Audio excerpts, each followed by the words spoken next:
17 जनवरी 1971 रात 2:15 बजे नई दिल्ली के एक शांत सरकारी परिसर में एक ऐसी हलचल शुरू हो चुकी थी जिसका कोई रिकॉर्ड कभी सार्वजनिक नहीं होना था। ठंडी हवा के बीच बंद दरवाजों के पीछे कुछ चेहरे बैठे थे जिनकी पहचान केवल फाइलों तक सीमित थी। उन्हीं चेहरों में एक नाम था, RN काउ। उनकी आंखों में एक अजीब सी शांति थी, जैसे वो आने वाले तूफान को पहले ही देख चुके हों। भारत के चारों ओर बदलती भू राजनीतिक परिस्थितियां, पाकिस्तान के भीतर बढ़ता असंतोष और अंतर्राष्ट्रीय शक्तियों की चालें, सब कुछ एक ऐसे बिंदु पर आकर ठहर गया था जहां से वापसी संभव नहीं थी। इसी रात एक ऐसे गुप्त अभियान की नींव रखी गई जिसने आने वाले वर्षों में दक्षिण एशिया का नक्शा बदल देना था।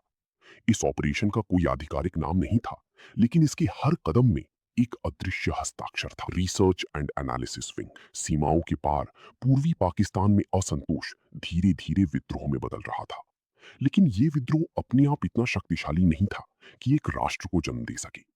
इसके पीछे छिपी थी एक ऐसी योजना जो छाया में रहकर इतिहास लिख रही थी। रात के अंधेरे में बिना किसी पहचान के कुछ लोग सीमाओं को पार कर रहे थे। उनके पास न कोई पहचान पत्र था, न कोई आधिकारिक अस्तित्व। वे केवल एक उद्देश्य के साथ आगे बढ़ रहे थे, दुश्मन के भीतर घुसकर उसकी नींव को हिलाना। इन्हीं गुमनाम चेहरों में से एक था विक्रांत, एक ऐसा एजेंट जिसकी असली पहचान केवल कुछ लोगों को ही मालूम थी। उसकी हर सांस, हर कदम एक जोखिम था, क्योंकि अगर वो पकड़ा जाता तो भारत कभी उसका नाम तक स्वीकार नहीं करता। दिन गुजरते गए और पूर्वी पाकिस्तान में आंदोलन तेज होता गया, लेकिन जो दुनिया देख रही थी वो केवल सतह थी।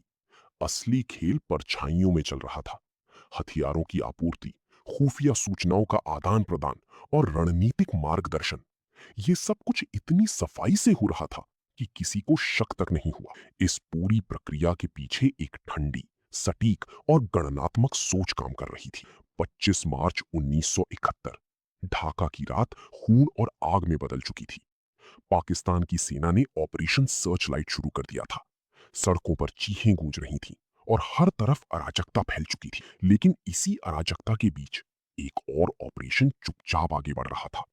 भारतीय खुफिया एजेंसियां हर गतिविधि पर नजर रख रही थीं, हर सूचना को एक बड़े चित्र में जोड़ रही थीं। समय के साथ ये गुप्त युद्ध अपने चरम पर पहुंच गया। दिसंबर 1971 में जब भारतीय सेना ने खुलकर हस्तक्षेप किया, तब तक जमीन पहले ही तैयार हो चुकी थी। 16 दिसंबर 1971 ढाका, एक ऐतिहासिक दिन जब एक नया राष्ट्र बांग्लादेश जन्म लेता है। लेकिन इस विजय के पीछे जो कहानी छिपी थी वो कभी पूरी तरह सामने नहीं आई। सालों बाद जब दुनिया इस युद्ध के परिणामों पर चर्चा कर रही थी, तब भी कुछ फाइलें बंद ही रहीं, कुछ नाम कभी उजागर नहीं हुए और कुछ कहानियां केवल फुसफुसाहटों में ही जिंदा रहीं। उन कहानियों में एक नाम धीरे धीरे उभरता है, अजीत डोभाल। एक ऐसा व्यक्ति जिसने वर्षों तक दुश्मन की धरती पर रहकर ऐसी सूचनाएं इकट्ठा की जिन्होंने कई बड़े फैसलों की दिशा दी। लेकिन ये कहानी सिर्फ एक मिशन की नहीं है, ये उस अदृश्य युद्ध की कहानी है जो बिना शोर के लड़ा जाता है, जहां गोलियां कम चलती हैं लेकिन दांव कहीं ज्यादा बड़े होते हैं,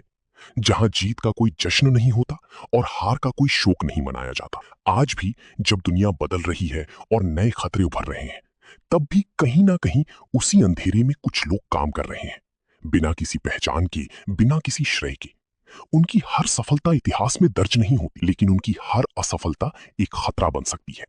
और शायद यही इस खेल का सबसे खतरनाक सच है कि कुछ युद्ध कभी खत्म नहीं होते, वे केवल समय के साथ और गहरे और खामोश होते जाते हैं।